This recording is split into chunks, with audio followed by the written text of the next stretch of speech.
Greetings to my dear guests on this video. I wish you a pleasant viewing and look forward to your feedback in the comments. Hi, my name is Natalie. It all started with a banner, "Congratulations, Kronos team." It said in the same bold font that was always used for internal events. Below it, on a wide screen in the lobby, a list of names scrolled by like a ticker tape. And there it was, right in the middle. Natalie G. Head of System Integration, not Natalie. Not N. Green or N. Grant, not even NG. Just a mangled attempt at my name, as if someone had hurriedly typed it and decided it was close enough. I stared at it for a second too long, half hoping it would flash and correct itself, but it didn't. "Hi, Natalie," one of the junior project managers joked as he walked by with a half-eaten bagel in his hand. I smiled at him, not showing my teeth. The saddest part? It wasn't the first time last quarter they wrote Natalie on the slides for the employee awards, and before that it was Natalie. My name has been misspelled so many times that I can't even count, even though I've been with the company for almost 6 years, longer than anyone else in my department. I was a systems integrator at Dymosin Solutions, or, as I like to call the company, the Pyramid.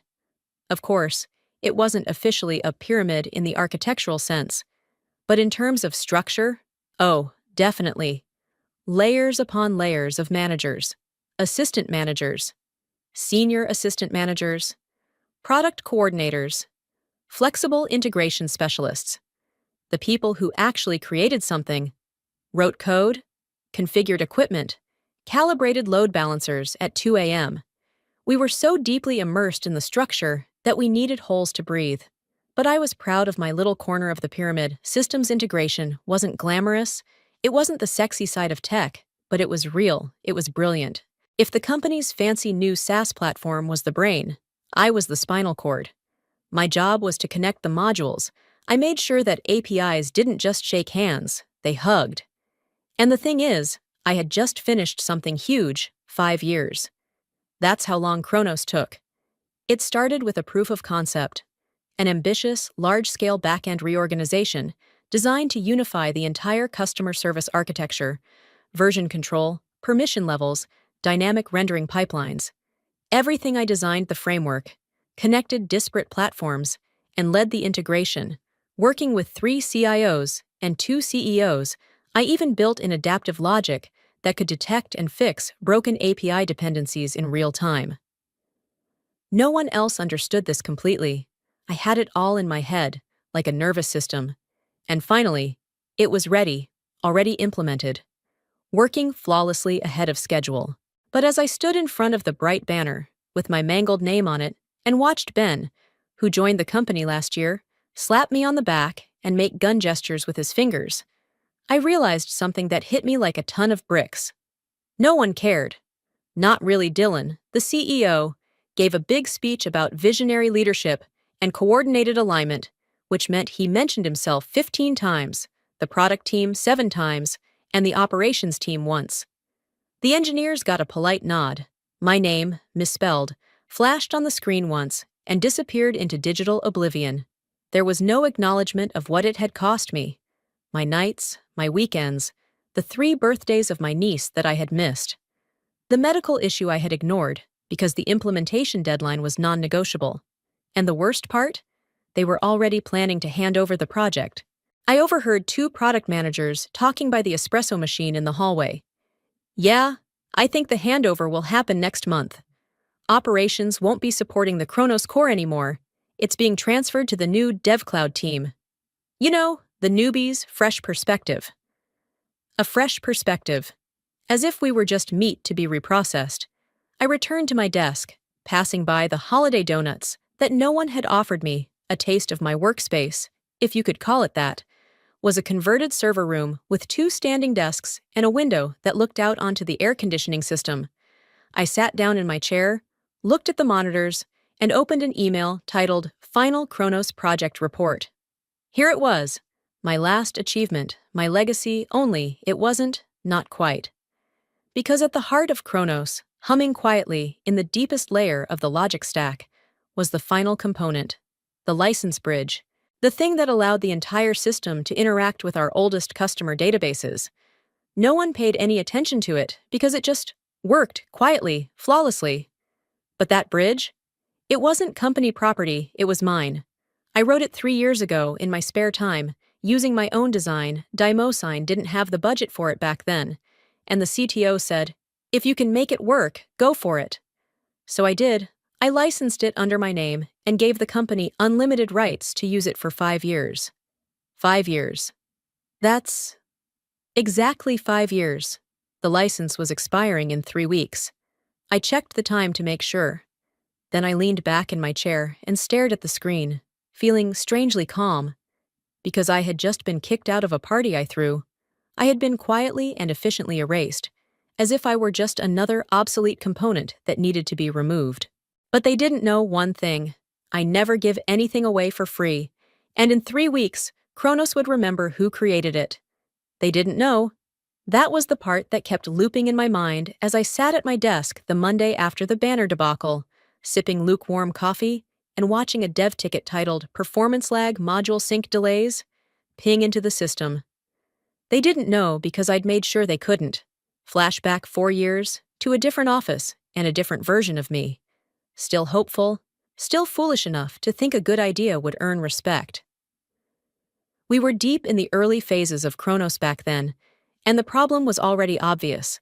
Our system couldn't integrate with the older client modules without frequent crashes. Demossen's solution? Duct tape. They forced us to use pre-approved enterprise-grade middleware. Middleware, in this case, being a bloated set of unreliable tools they'd acquired in a panic during a merger years before. The kind of software that came with glossy brochures but couldn't process a simple two-way sync without choking on its own config files. I raised the red flag. Twice. Sent reports. Highlighted failures. Suggested alternatives. But middle management had already signed a deal. Procurement wouldn't budge. Legal said if I used anything outside the vendor scope, it would complicate liability. So I stopped arguing, smiled, nodded, and quietly built my own solution, nights and weekends in my garage. Half covered in salt air burns and coffee, I took the pieces of our failing system and sketched something new. Something lean, elegant, and fast. A controller. Not a software patch. Not a quick fix. A physical, adaptive bridge that could parse, stabilize, and reroute data from any legacy module in real time, with less than 0.3 ms latency. It looked like a slim black bar, no larger than a paperback book. But inside, it was smarter than anything the company had paid for in years. And here's the best part. I never registered it. No patent, no filing, no trademark, no spec sheet in the internal wiki. Because I knew Demosen, knew how they operated. The moment it solved a problem, they'd slap their logo on it and call it theirs. So I kept it off the books. Used it only in edge cases, masked in the logs under standard device IDs. It was technically invisible and perfectly essential. That controller is what made Kronos stable. Without it, half of our client-side data streams would have desynchronized months ago. And yet, no one ever asked how we finally solved the artifact sync issue or why the QA reports suddenly stopped logging critical alerts. They were just grateful it finally worked. They assumed I'd found a workaround using company tools. They assumed a lot of things. But now the license clock was ticking. The rest of Kronos was theirs, built on company time, tied to company IP. But that one device, that one silent, essential bridge that held everything together, that was mine. At 11:47 a.m., an internal Slack popped up. Nate, client migration test throwing ERR 452 on legacy data stream. Can you check? Nate. That nickname again, one syllable away from making me disappear. I answered quickly. On it. I walked to the server room, swiped my badge, waited for the door to unlock with that slow, half-hearted click. Inside, the hum of fans and blinking LEDs felt like the only honest noise left in the building. I crouched by the rack labeled KRN-G2, the second core node in the Kronos staging environment. And there it was, tucked into the back of the rack, looking like just another network relay box. The controller. I reached in, touched it lightly. This tiny thing had saved their entire system. And now, with my name misspelled, my legacy overwritten, and a transfer of responsibility underway, it was the only piece of the project that still answered to me. I took a breath, stood up, and left it running. For now, because I wasn't ready to kill Kronos. Not yet. But when they finished their handoff, when the new, young talent team tried to take credit for a system they didn't understand, that's when they'd learn what it means to build a machine with a ghost in its heart. The presentation was flawless. Polished slides, seamless transitions, zero errors. We stood in the glass conference room on the 31st floor, overlooking the city skyline like we had conquered it. The entire executive board was present. Even Dylan, who rarely showed up for anything that didn't involve shareholder optics, was sitting dead center, sipping his overpriced oat latte and nodding like a man trying to look thoughtful. I stood off to the side behind the podium, watching the Kronos dashboard pulse in real time. Flawless. Legacy systems were integrating in milliseconds. Load times were negligible. Multi-regional queries fired without lag. Even the new AI modules that marketing had insisted on tacking in last minute were running clean. Because I had carved a direct pipe through the controller to stabilize the drift. The one in my garage. Not a single glitch. When the final metrics slid onto the screen, the room erupted into polite, measured claps. The kind of claps meant to say, "This is acceptable," not "This is exceptional." Ben, of course, was already in motion. He stood and spoke first, seizing the moment like a man giving a TED Talk to an audience of mirrors. "I think what we're seeing here," he said, gesturing broadly at the screen I'd built pixel by pixel, "is the future of our infrastructure, scalable, responsive, modular. This opens doors for cost-saving integrations across every vertical." I didn't say a word, just watched as Dylan leaned back in his chair and gave an approving nod. "Excellent work, everyone," he said. "This is the kind of synergy we've been aiming for." Everyone, as if the room full of assistants and middle managers had stayed up nights wiring code under flickering fluorescents. I waited. Maybe they'd ask about the bridge component. Maybe someone from IT would bring up the anomalous stability logs and finally realize the missing link wasn't in their system docs, it was in my device. But no one did.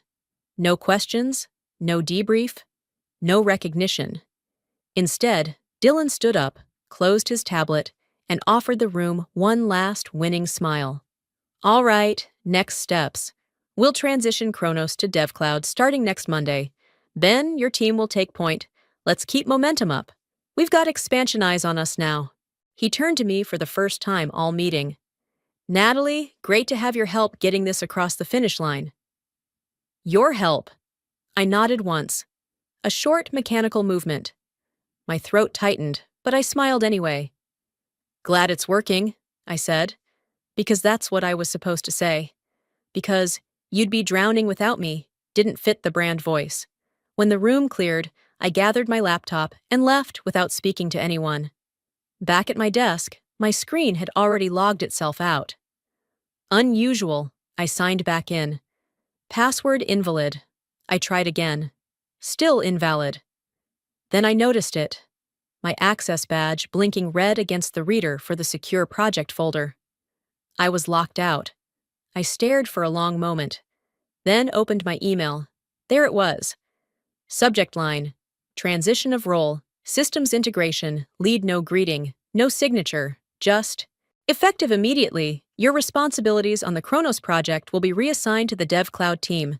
Your contributions are appreciated." Appreciated. No mention of the device, no handshake, no thank you, no debrief. Just a soft, professional deletion. I leaned back in my chair and looked around the office. The hum of fluorescent lights. The low murmur of other teams, oblivious. Ben laughing in the lounge. My name already forgotten. They'd gotten what they wanted. The product worked. The risk was gone. So was I. But they didn't know the system was still breathing through my lungs. And when I exhaled, Kronos would choke. It wasn't even midnight yet. The city outside my apartment windows was still alive. Neon light bouncing off wet pavement, distant sirens echoing between buildings, late-night dog walkers tugging at tangled leashes. I sat barefoot at the kitchen table, elbows on wood, laptop open before me. My wine glass sat untouched, a thin ring of red holding steady at the base. I hadn't cried. Not once. I wasn't sad. And that's how I knew something had shifted in me permanently. I wasn't even angry. Not in the way I'd been the night they misspelled my name on the banner, or when I watched Ben present my system like a man narrating someone else's invention. That version of me, the woman who hoped for recognition, who waited for applause that never came, was gone. What I felt now was colder, sharper, a kind of clarity that doesn't ask why. Only what now? The dismissal email was still on my screen. 6 sentences. No mention of my work, the device, or the system that bore my fingerprints on every frame. They erased me like a typo. But here's what they didn't know. I'd been building my exit long before they decided to show me the door. I opened a folder tucked away in an encrypted partition. Ruby Sys Prime. It was the original spec archive from my startup days, back when I still believed I could change the world with $5,000, a second-hand soldering gun, and 20-hour days in my garage. Ruby Systems had started as a passion project, modular hardware designed for integration in fragile, fragmented systems like the ones I'd seen corporate IT departments drown in. RubyLink was my prototype, a device small enough to sit behind a rack, smart enough to heal data flow across incompatible architecture, and adaptive enough to survive vendor hell. But the company never took off. We were too niche, too early. I shelved the hardware, archived the licensing shell, and filed Ruby Systems as dormant. Still, I never dissolved it. Not legally, not mentally. Because I always knew, deep down, that one day I'd need it. I hadn't planned for that day to arrive like this, erased from my own legacy, pushed aside for junior staffers who measured value in Slack emoji counts. But here we were. I opened the original contract template I'd written for future clients, the one no investor ever saw. Clean clauses, crystal clear ownership terms, explicit language about proprietary design, third-party usage restrictions, and licensing escalation paths. Then I modified it. I entered the product name, RubyLink AX1. I added a paragraph about fielded deployment status, identifying one active unit currently stabilizing a production environment at a Tier 1 enterprise entity. I wrote it slowly, carefully, no emotion, just fact. Then came the fee. $48,000 per month. No negotiating, no trial period, no bundled add-ons. That was the cost now, for keeping the system they'd stolen from me alive. Because here's the truth they'd buried under all their dashboards and handshakes. Kronos didn't work without RubyLink. The legacy sync module? That was mine. The cross-layer arbitration logic? Mine. The flawless load balancing they all applauded on demo day? Powered by an unregistered piece of hardware I'd soldered myself, deep in a garage that still smelled faintly of burned flux and caffeine. And they had no idea. Not procurement, not legal, not even Dylan. They assumed it was all theirs. They always did. But I had built RubyLink to be invisible. No corporate metadata, no serial number traceable to Dimosine. Just raw performance. Untouchable, undetectable, until I said otherwise. I leaned back in my chair, staring at the contract. The wine still untouched. The cold calm still coiled around my ribs like steel. I printed 2 copies, signed both with the same pen I'd used to sign the original Kronos project charter 5 years ago. Before the betrayal, before the erasure, before I understood that building something beautiful would never be enough. I slid 1 copy into a thick red envelope, labeled it in neat black ink. 2. Dylan Mercer, CEO, Dimosine Solutions, ATTN, Licensing Department. Then I pulled up a courier site, scheduled a certified delivery, signature required, no digital copies. Because this wasn't a digital threat, this was old school, tactile, real. By the time they opened the envelope, Kronos would already be drifting. Soft latency spikes, sync hiccups, subtle query losses. Nothing dramatic, just enough to start the questions. And when their engineers traced the chain back to the bridge they didn't build, when they found the heartbeat pulsing from the device no one had documented, then they'd realize. Too late. The system was never truly theirs. It was mine, and it was about to start charging rent. I didn't sleep that night, not out of anxiety, but because my brain was sharper than it had been in weeks. Focused. Clean. Like every missed opportunity, every ignored email, every erased slide had finally condensed into something solid. By 8 a.m., I had showered, dressed, and poured myself a coffee I didn't taste. The red envelope sat on the edge of my desk like a fuse, but before I sent it, I needed confirmation. Andrea picked up on the second ring. She'd always had that voice. Cool, measured, like silk wrapped around steel. We'd met in college, back when she was still deciding between international law and patent litigation. She chose both. Now she specialized in tech intellectual property, mostly for early-stage founders, except when someone like me called with something interesting. I didn't waste time. I built a hardware component, I said, pacing. Installed in my company's infrastructure. Never registered, never claimed by them. The license expired last week.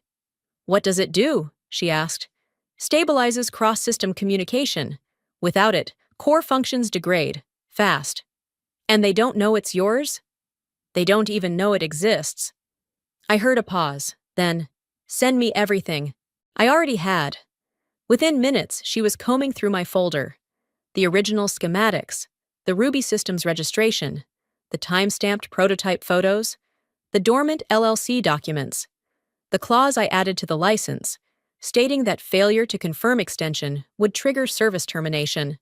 20 minutes later, she whistled softly into the phone. Natalie, she said, voice low, this is airtight. I let out a breath I didn't realize I'd been holding. Legally, Andrea continued, they're dependent on proprietary tech they never licensed beyond 5 years. You documented the install.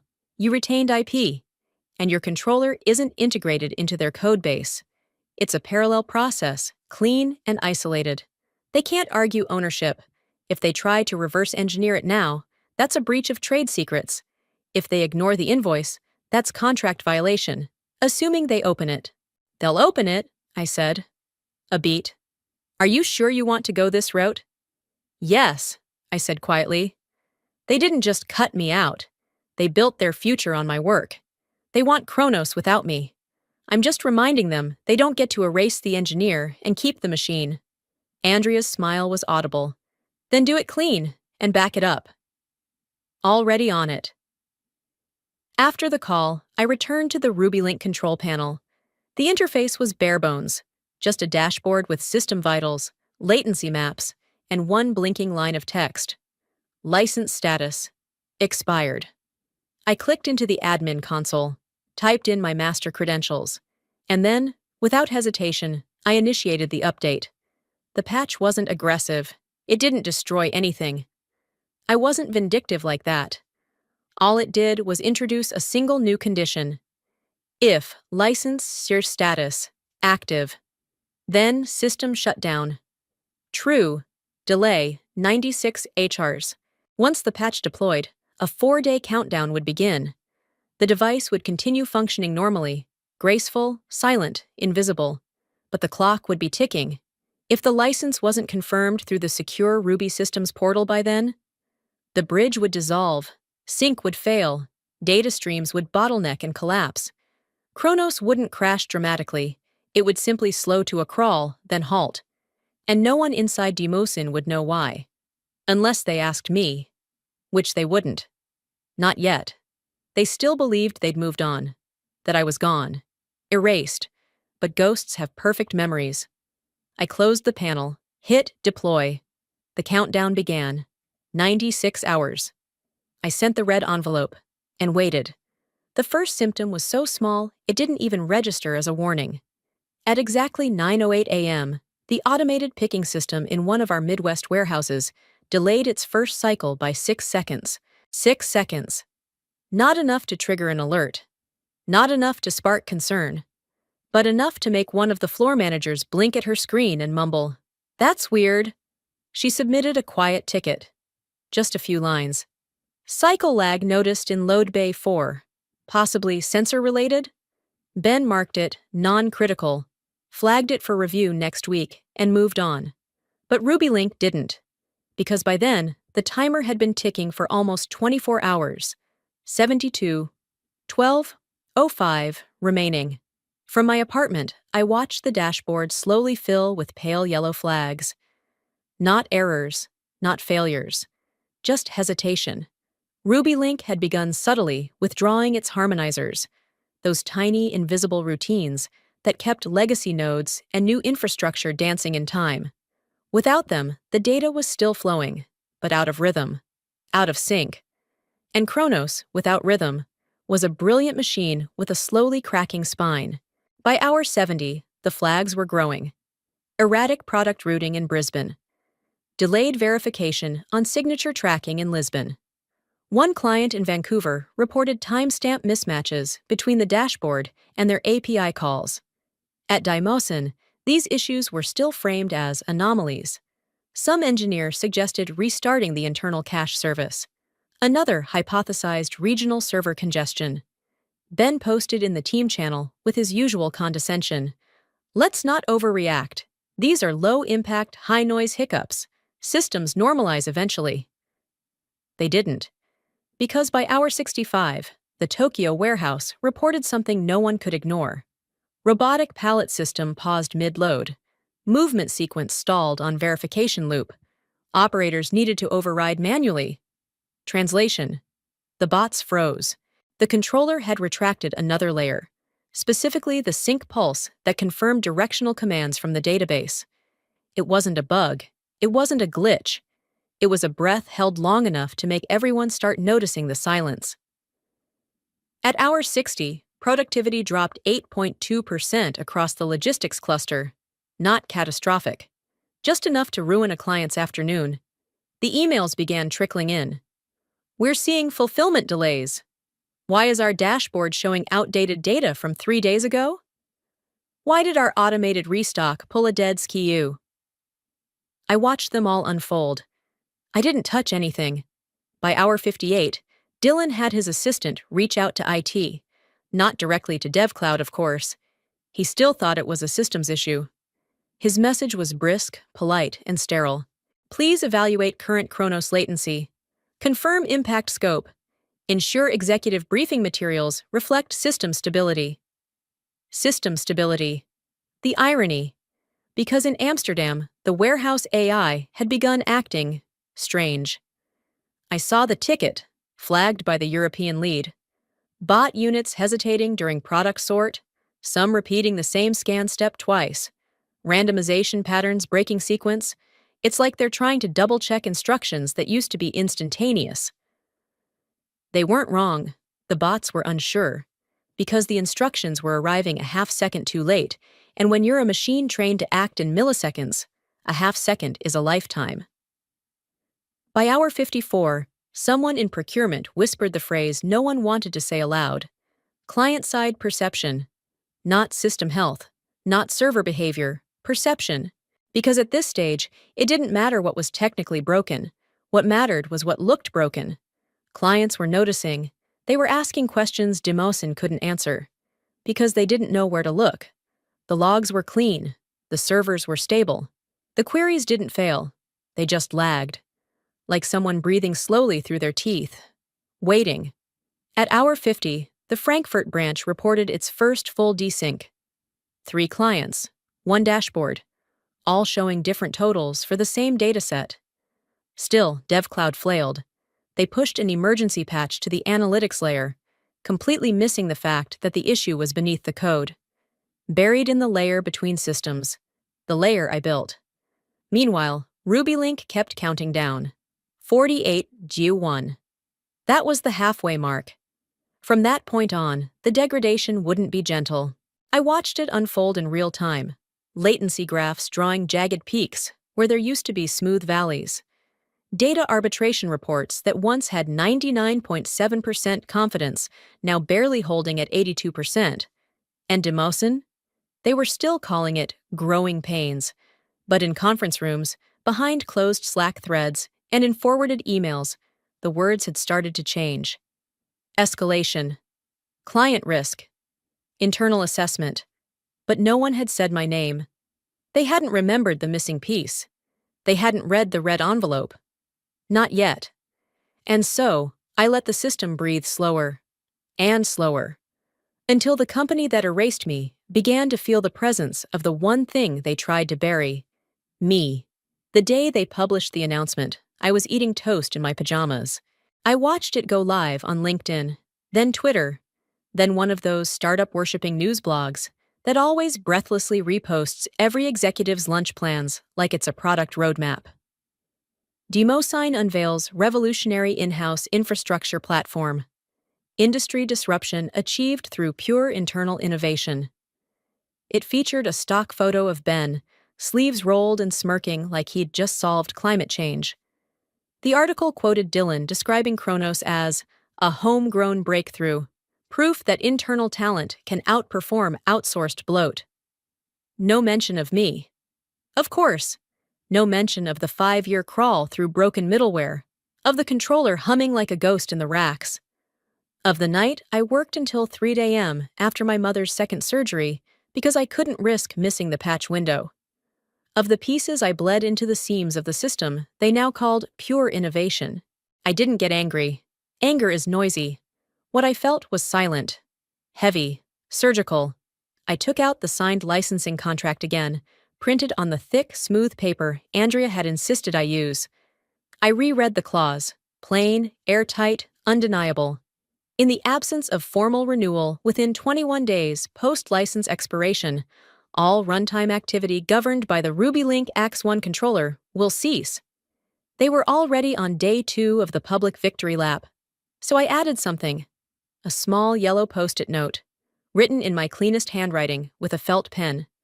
Ruby is watching, renewal due in 19 days. Then, I slid it into a second envelope. This time, I hand-delivered it to a courier personally. Tracked, signature required. Delivered to Office of the CEO, Demosign Solutions. And I waited. For a while, nothing changed. Internally, they were still trying to fix what they couldn't see. The DevCloud team pushed an emergency rollback on their analytics dashboard. IT throttled bandwidth to reduce latency impact. Someone ran a system-wide audit and found nothing unusual because they were looking at everything except the bridge they didn't build. But outside the company, the temperature shifted. I knew the first sign when I saw it on a client-side dashboard. Notice: performance variations observed, seeking assurance of long-term infrastructure viability. That was Telenex, one of our biggest logistics clients. Then came Vireo Systems, the international payment processor we onboarded in Phase 2. Their message was more direct. Are you still running the Ruby controller? They didn't CC Demosign. They sent it to me. Personal inbox. No preamble, no pleasantries, just the question. I didn't answer. Because the question itself was the answer. People remembered. Clients remembered. They always knew the difference between a slick press release and the truth living inside their systems. They remembered when their latency dropped overnight 2 years ago, after a quiet update that came with no patch notes. When their robots stopped crashing. When their dashboards stabilized for the first time in company history. They remembered me. Inside Demosign, however, denial still ruled the day. HR responded to the courier delivery with a form letter. We are currently unable to acknowledge any external IP-related claims. Please direct legal matters through official counsel. Translation: they were buying time. Except time was the one thing they didn't have. The clock on RubyLink didn't stop ticking just because their ego did. 19 days. And already, the cracks were spreading. Warehouse bots were hesitating again. Product feeds reloaded inconsistently. Client-side dashboards showed mismatched data for 5 straight hours before a manual override forced a rollback. Still, the public praise kept flowing. Dylan reposted a quote from an industry analyst who called Kronos visionary.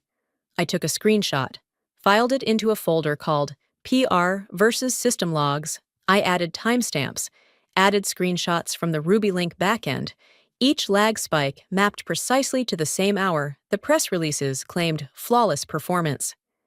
At day 4, a partner in Sweden sent an internal note. Noticed instability since last update. Is Ruby offline?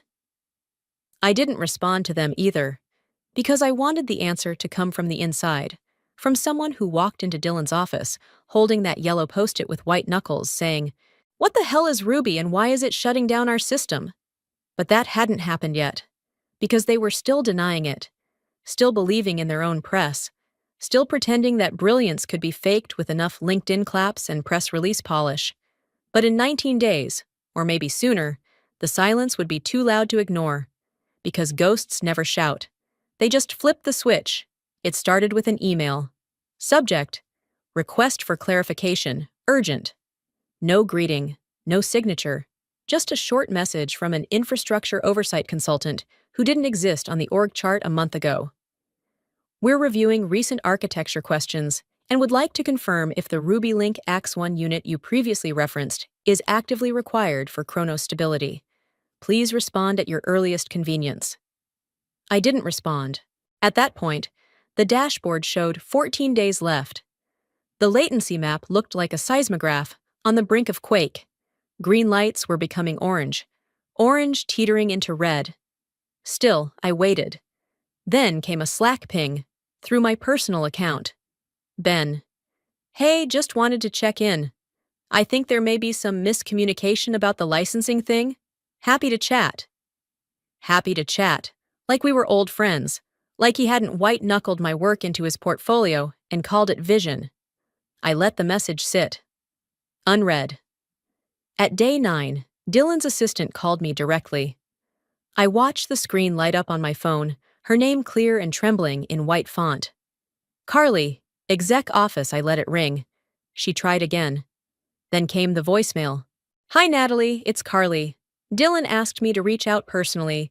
He's hoping to speak with you. No pressure, just, we'd love to get some clarity and hopefully resolve things in a collaborative way. Please call back when you can. Thanks. Collaborative. Now they wanted collaboration. I stared at the screen for a while, watching the voicemail icon blink like an apology that came 2 years too late. Across the table, Sam was watching me. My best friend. My sister in all but blood. She sat on my couch, knees tucked under her, a mug of tea cradled in her hands. She'd seen the whole thing unfold. Every step of the erasure, the betrayal, the silence after 5 years of building. She knew everything. And tonight, she finally said it. Do you think this might be too much? I didn't look up. She waited. I mean, she continued gently, you made your point. The system's failing. They're panicking. They know they need you. I don't want them to need me, I said, voice steady. I want them to understand what it feels like to be forgotten. Sam was quiet for a moment. She exhaled. They're scrambling. You could have fixed it by now. I turned to her slowly. They didn't just fire me, Sam. They took 5 years of my life. They rewrote my work, called it theirs, gave speeches about internal genius while I was locked out of the very project I built from scratch. They didn't just forget me. They erased me. Sam looked at her tea. They deserve to feel it. Not forever. Not even for much longer. Just long enough to remember. To understand that systems are built by people, and people don't vanish just because you delete their badge ID. That night, I received a third email. From legal this time. We'd like to request a meeting to discuss the licensing terms referenced in your recent notice. We believe there may be mutual benefit in exploring continued usage under revised scope and terms. No apology, no admission, just veiled desperation dressed up as diplomacy. The Ruby dashboard pulsed gently on my monitor. Time remaining. 11:13:47. It wasn't silence anymore. It was pressure, and it was building. I closed the email, let it rot in the inbox. and turned to Sam. They had years to treat people like they mattered, I said quietly. They chose not to. Now it's my turn. She nodded. Didn't say another word. Neither did I. Day 30. The system didn't slow. It didn't stumble. It stopped. Exactly 30 days after the license expired, at 04:03 a.m., Ruby Link Axe 1 deactivated. No fireworks, no sparks, no dramatic server meltdown. Just quiet nothing. The controller, still neatly slotted into rack KRNG2, powered down its final harmonization thread and severed its invisible arteries from Kronos. And Kronos? It died standing. By 06 yo, the overnight engineering team at Demosin declared a full system halt. The monitoring dashboards displayed blank returns. The sync queues overflowed with unread data. Clients attempting to ping the infrastructure got silence, or worse, half-built queries that returned corrupted snapshots. Customer service lines jammed. The DevCloud team launched into full panic. By 07:22, Telenex, one of our longest and most high-profile clients, issued a formal statement. Effective immediately, we are suspending all use of Kronos until stability can be verified by third-party auditors. Renewal contracts are on hold. 3 more clients followed before noon. By 10:45, the internal network lit up with a single phrase passed like a virus across Slack, email, and desperate calls. Shut it down. And they did. The CTO, Martin Flores, who once told me I was too embedded in my own system to see the bigger picture, signed off on a full rollback. They decommissioned the entire Kronos environment. That same afternoon, Martin was escorted out of the building. He didn't even get to pack his things. Inside Daimosin, panic wasn't quiet anymore. It was kinetic, loud. Legal had descended from the top floor, red folders in hand. HR was in triage mode. The DevCloud team, barely hanging on, was told to freeze all deployments until further notice. And me, I was sitting on my balcony with a bowl of cherries and the afternoon sun warming my shoulders, watching the collapse unfold through forwarded messages and whispers from former coworkers who now called me first when things broke. At 2:03 p.m., a new email arrived. The sender was no longer some assistant or internal strategist. It came directly from Dylan Mercer. The subject line was simple: formal acknowledgement of ownership, Ruby Link Axe 1. I opened it slowly.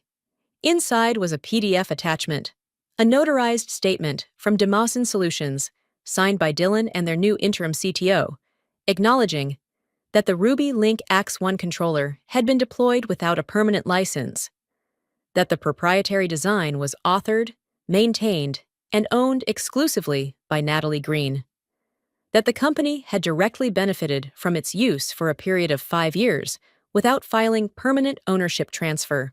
Then came the terms. Effective immediately, Daimosin Solutions offers to renew the RubyLink license at the originally invoiced rate of $48,000 a month, retroactively effective from the expiration date. Additionally, the company will provide a one-time compensation of $320,000 in acknowledgement of operational dependency, system impact, and failure to credit authorship. There it was. Recognition, payment, public admittance, and still, no apology. But that was fine, because I didn't need their apology. I had the truth. And now I had the leverage. The system they buried me in had risen with my name carved into its bones. And when it stopped breathing, they finally looked for the lungs. I sat quietly for a moment, rereading the offer. Then I hit forward to Andrea with one line: prepare the counteroffer. They waited. After the letter, after the collapse, after the CEO's carefully worded message and legal's tight-lipped contract offer, they waited. But I didn't answer. Not right away. For 3 full days, I let them sit in the silence they had earned. The same silence they left me in when they stripped my credentials, forwarded my files, and sent me a 6-sentence goodbye. Let them feel it. Let them watch the dashboard spin into failure and the client emails go unanswered. Let them realize that there are some systems you can't just replace. Some people you can't just erase. On the morning of the fourth day, my phone rang. No assistant this time. No intermediary. It was Martin, the CTO they fired. His voice was different now, smaller, measured. Hi, Natalie. I know I'm probably the last person you want to hear from, but I need to ask you something. I waited. He cleared his throat, awkward with humility. We need you to come back. The board's authorized full compensation. You set the terms. You name the price. I didn't smile. I didn't gloat. I opened a notepad and wrote 3 lines. Then I read them to him. Triple pay, complete autonomy, no NDAs. A pause. He didn't argue. All of it, he said quietly. We'll make it happen.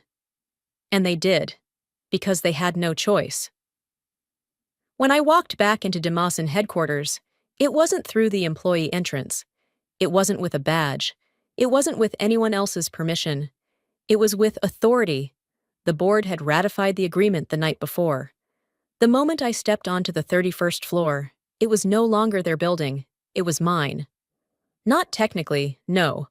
But functionally, absolutely. I wasn't an employee. I was the architect. The solution. The one person in the city who could resurrect their future. And they knew it. Ben didn't meet my eyes when I passed. He stood by the lounge, talking into a headset that wasn't connected to anything. Dylan tried to offer a handshake. I let him sweat for 3 full seconds before taking it. His palm was damp. They had cleared an office for me, the one that used to belong to the CIO. It had a view of the skyline and a thick oak door. I didn't unpack. I didn't sit down. I turned to the glass wall overlooking the operations floor and pressed the intercom. Team leads, core recovery, conference room B, 10 minutes. People moved fast. I saw heads snap up and keyboards pause mid-keystroke. Then I looked at the young DevCloud manager, nervous, sweating behind a laptop, clutching a crash log like a prayer. I gave him a small nod. It's okay, you'll learn. When the room was full and everyone was seated, I didn't waste time. I pulled up the Ruby Link control panel on the main screen. The heartbeat was back, steady, glowing green. From now on, I said, we do things differently. No more silencing engineers. No more pretending success falls from the sky without architects. No more building futures on the backs of ghosts. Then I said the words they'd been waiting for, but not in the way they expected. I didn't say, let's fix this. I said, now let's clean up after you. And they listened, because this time, I was the one giving the orders. The machine had a name again, and it was mine. The end.